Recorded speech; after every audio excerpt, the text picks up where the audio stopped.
आज मैं अपने कमरे का सारा सामान और सूखे पत्ते की तरह बिखरे हुए सपनों को समेटकर वापस कोटा जंक्शन पर आ गया। कोटा पटना एक्सप्रेस थोड़ी लेट थी। मैं स्टेशन पर खड़े खड़े यही सोच रहा था कि हर साल लाखों बच्चों को यहाँ लाती है, इस सपनों के शहर कहे जाने वाले कोटा में, और उनमें से कुछ चंद, बस सिर्फ कुछ चंद बच्चों के सपने पूरे होते हैं। बाकी बच्चे अपने अधूरा सपना और टूटा दिल ले वापस इसी जगह आते हैं, और ये ट्रेन उन बच्चों को ज़िंदगी के उस वीराने में फिर से वापस पहुंचा देती है जहां से वो कोटा के बारे में सोचना शुरू किए थे। तभी मेरी ट्रेन आ जाती है।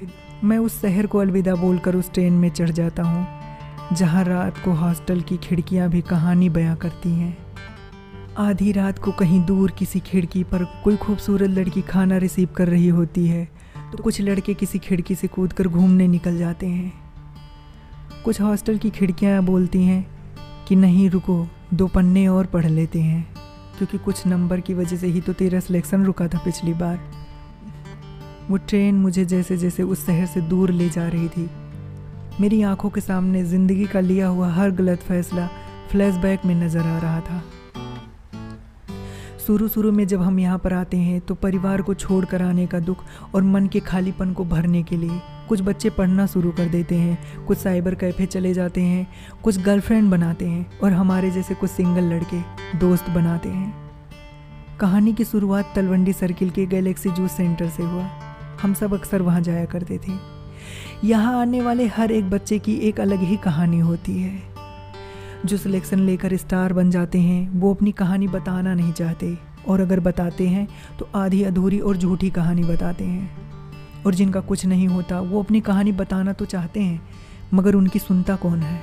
एक दिन एक लड़के ने आइडिया दिया कि यार, जब से यहाँ पर आए हैं ना तो कहीं बाहर गए हैं और रेस और सीट के बोझ तले दबे जा रहे हैं, चलो ना कहीं घूम कर आते हैं। फिर क्या था, इंदिरा विहार के तिवारी जी के चाय की चुस्की और विज्ञान नगर के सुट्टे का धुआं ऐसा उठा कि हमारे संकल्प और हमारा लक्ष्य सब धुंधला पड़ गया।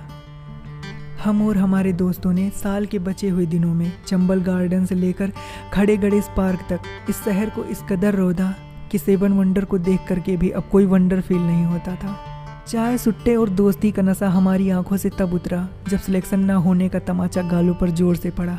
तब जाकर समझ में आया कि जो बच्चे सीरियस होने का ढोंग रचते थे उनका तो कुछ ना हुआ, पर जो हमारे साथ दोस्त बनने का, घूमने का, कुछ ना पढ़ने का दिखावा करते थे, उन्होंने तो बाजी मार ली। बाद में जैसे जैसे दिन बीतता जाता है, मिलना जुलना, फ़ोन कॉल, मैसेजेस, दोस्तों के बीच वो मेल हो या फीमेल फ्रेंड घटता जाता है, और एक दिन वो दोस्त ऐसे गायब हो जाते हैं जैसे गधे के सिर से सींग।